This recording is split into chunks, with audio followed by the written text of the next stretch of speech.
Infertility is tough, and that's probably on a good day, because everybody around you, it seems at the time, can just have a baby and have that baby naturally and just go on with her life. But suddenly I couldn't.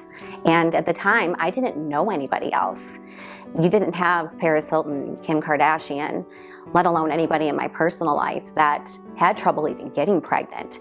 So I was on my own to find my own resources and my own support. And while my family and friends were very well-meaning and wanted to understand and wanted to help, even my husband at the time couldn't quite understand what it felt like to be in that position.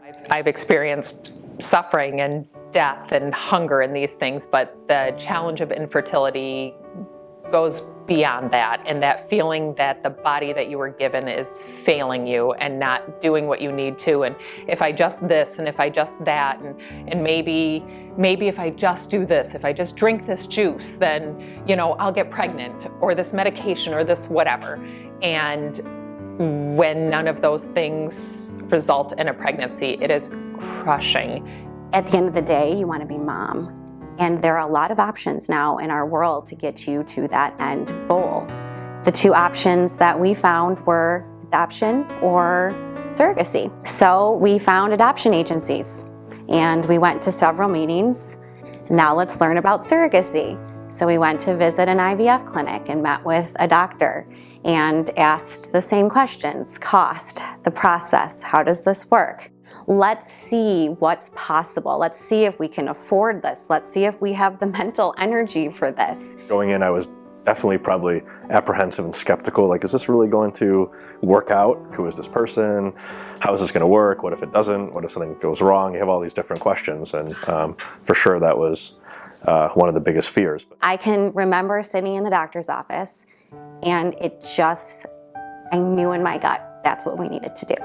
I still had the ability to biologically contribute to an IVF process, and I think after having lost the ability to carry, that was the next closest thing to having a pregnancy for me. I had kept in close contact with the doctor that delivered my first child, and so him and I had a conversation just to see if he had ever heard of the process, if he knew of anyone that had done it.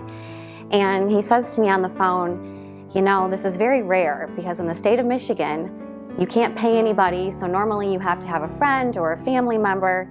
And I remember saying to him, it only takes one person. There are 7 billion people in this world, and I just have to get one to say yes. That day we sat down with the lawyer, and she said, I have somebody that's been calling me, and she really wants to help a family have another child. And obviously we were interested, so later that day, I get a phone call from Melissa. I had had a friend many years before that had always said she wanted to be a surrogate. It was the first I ever heard of it. I didn't know existed. This was more than 20 years ago, 25 years ago. And then after we had our third kid, I started researching what that meant and what it would be and what it would look like, because I wanted to be able to provide children for somebody that had the same struggles I did and just be able to complete a family, because I knew how much that hurt and how much I wanted it. We met up front with an attorney that kind of gave us kind of the legal side of it to understand, okay, what are our rights, what are the risks, so that kind of helped to answer those questions. And obviously meeting Melissa and having dinner with her and her husband and understanding why she wanted to do this, all those kind of things, and really getting to know her as a person, I think that made us feel a lot more comfortable. That helped a lot, where we knew, okay, she's really doing this for the right reasons, doesn't have ulterior motives, really wants to do the right thing, really help out a family. That was really comforting, and we got to know her and her family for a while before the process really started. So I think that really helped us have a certain comfort level with the whole process. The day we went for the first ultrasound, they wanted to see confirm that there were 2 heartbeats there. And while we were sitting there waiting for the doctor to come back and talk to us, the nurse had confirmed 2 healthy heartbeats, everything's fine. And it just hit me that I said, your body was designed to carry this type of pregnancy. I don't think my body would have had the ability to do it, to support it. And so it was just an extension of me. And having been I guess, a part of every step of the process. It literally felt like I was watching myself go through this pregnancy and go through this experience. And having her be so open and so comfortable with, and so sure and clear about what she was doing and why she wanted to do it, and just as passionate as I was, made all the difference in the world. Surrogacy is a very intimate thing. Having children is very intimate, and you're bringing outsiders into your world both ways. So, you know, you now have a pregnancy that 4 people have a pregnancy plus children. It's not just between 2 intimate partners anymore. There are no doubt very difficult decisions that do have to be made, and not everything, I think, is going to go as planned. So when you have that infertility mindset, emotionally, you're already struggling. Let's just be honest. You're already in a bad spot. And the reason you start looking for alternatives is because you're desperate to have that baby. You got to have the right support system. And if you don't have family or friends, there's always therapists, there's counselors, there's, you know, other avenues to get that support that you need. Talking to people personally really helped, but we didn't have the advantage of talking to someone legally that had gone through it. I mean, it took us quite a while to find someone in the legal field that even knew what to do with this, because again, it was so new, and it was more common in some other states. So really, we spent a lot of time trying to figure out, well, how do we even start this process? Who do we go to? Who can answer our questions? So we got lucky that we happened to find someone that at least had some insight, had some hints, but even that, it wasn't very well publicized. So I think the fact that Jennifer went through it and knows all the ins and outs, and we went through all the legal side of it and the personal side, I think that's huge, because when people need to ask those questions, she's one resource that can answer both sides of it. And I think that's definitely very unique, and I think would make people feel really at ease to have that resource of answers. Surrogacy comes with a lot of challenges. There's a lot of trust issues. There's lots of information gathering and just finding out the right fit for everybody. It's very hard to be pregnant with somebody else's baby and you don't have answers for people, and you know, it's not a typical process that we see every day. So it's something where you need a lot of help, and you need experts, and you need people to help you walk through the process. Sort of like a one-stop shop. So, you know, someone that is connected with these psychologists who can help, you know, support everybody with counseling, and the right IVF clinic, and have that connection with the nurses and doctors. So I think having the right legal support, the right just person to talk to that's well informed is really important.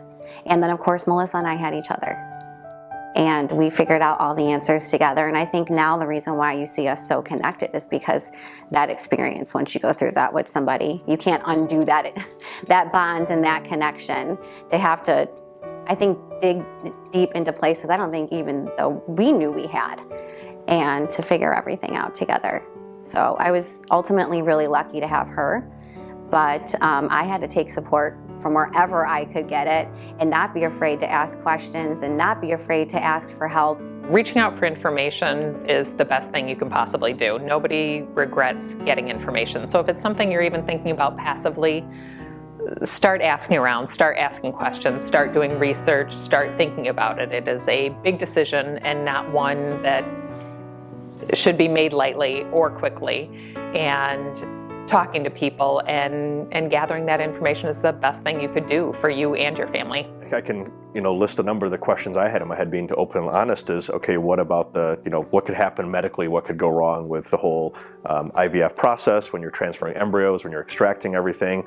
Also, then my biggest fear, being open, was, okay, if you have this surrogate carrier, what could happen? I mean, could she take the baby? Could she change her mind? How does that work? And those are all the kind of fears that I think it's normal to have and everybody has. But I would say that's no different than going through an adoption process, which is what we thought about initially before we decided to go the IVF and surrogate route. And again, just talking to people, doing your research, I think talking to people that had gone through it like we have, and we talked to some other people that had gone through it, it kind of just puts your mind at ease that, this is a great way to go. People do it all the time, and it can be successful. I did not have a roadmap. I didn't have anybody to look to for how to do it, or if Melissa and I didn't see eye to eye on something, what do you do? Or recommendations on how to bond with her or the pregnancy. I want to be that light, because I felt so alone, and it felt just almost like the air had been cut off in the room because I didn't know what to do. And so I wish I would have had someone that had gone through it or had even understood infertility, really, and what that felt like. And absolutely, I want to be, if I can help one person get from point A to point B and get where we are and add a baby to their family, then I will have really, really done what I wanted to do.